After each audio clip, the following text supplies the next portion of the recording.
En el primer cumpleaños de mi hija, mi mamá, sin querer, tiró al piso el pastel de $1000 y soltó un suspiro forzado, diciendo que los hijos de mi hermana merecían más esa fiesta. Mi papá se rió y comentó que yo nunca hacía sacrificios por la familia. Cuando abrí el regalo de mi hermana, encontré una caja de dulces caducados con una nota que decía que los niños ni se darían cuenta. Me quedé en silencio. Al día siguiente cancelé el crucero de $12,000 que había pagado para todos. Vendí el coche en el que había sido fiadora y congelé las cuentas familiares que yo administraba. Esa noche, mi mamá me escribió diciendo que los boletos del crucero habían desaparecido. Solo respondí: tal vez la hija de oro pueda comprar unos nuevos. Esa noche, cuando todos se fueron, me quedé recogiendo los pedazos del pastel del suelo. Mi esposo me preguntó si estaba bien. No respondí. No sabía cómo explicarle que ese pastel no era lo que me dolía. Era todo lo demás. Años de desprecio disimulados con abrazos fingidos, comentarios pasivo-agresivos, comparaciones con mi hermana, la perfecta, la que nunca hace nada mal. Dormí poco. Me desperté antes del amanecer y abrí mi laptop.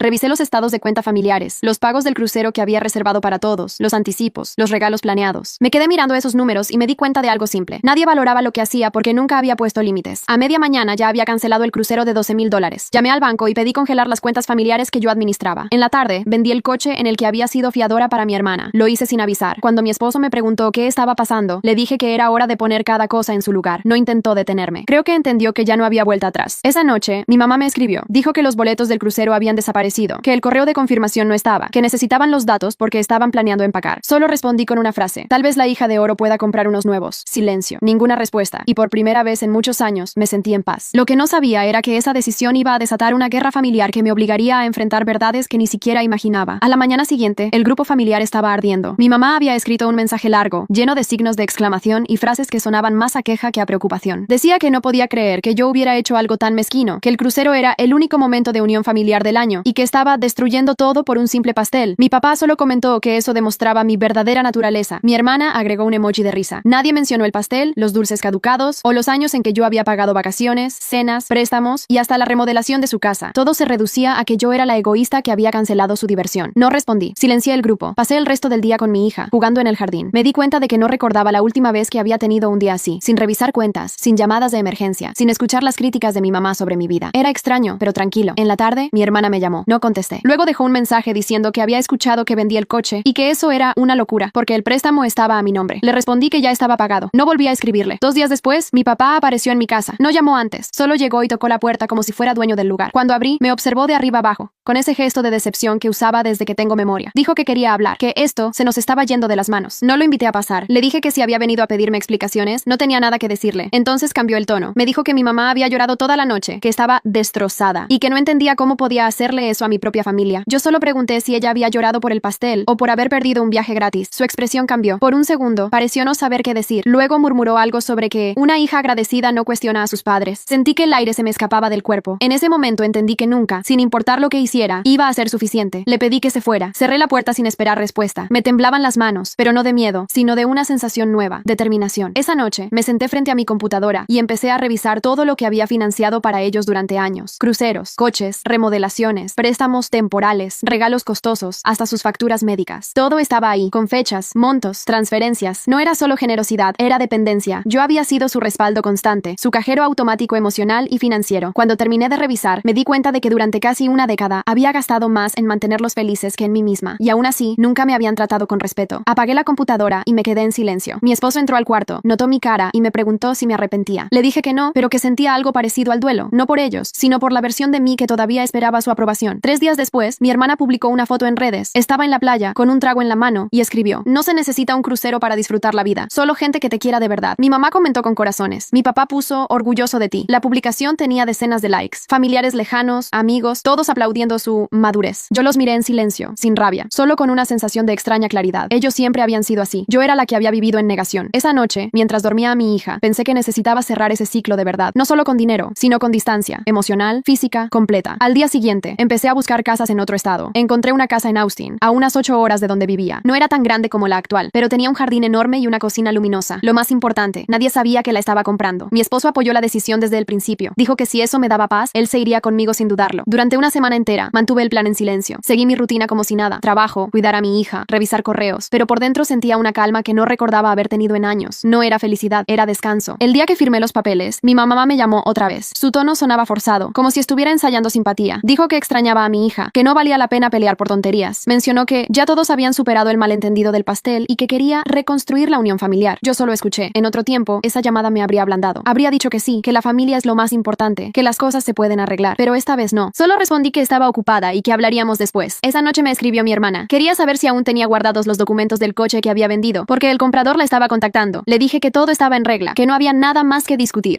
Y si no quieres esperar la parte 2, puedes ver la historia completa en mi canal de YouTube. Solo tienes que hacer clic en compartir, luego en más, y después en el enlace de YouTube que está aquí en mi perfil, o también puedes buscar el canal Leo Reddit directamente en YouTube.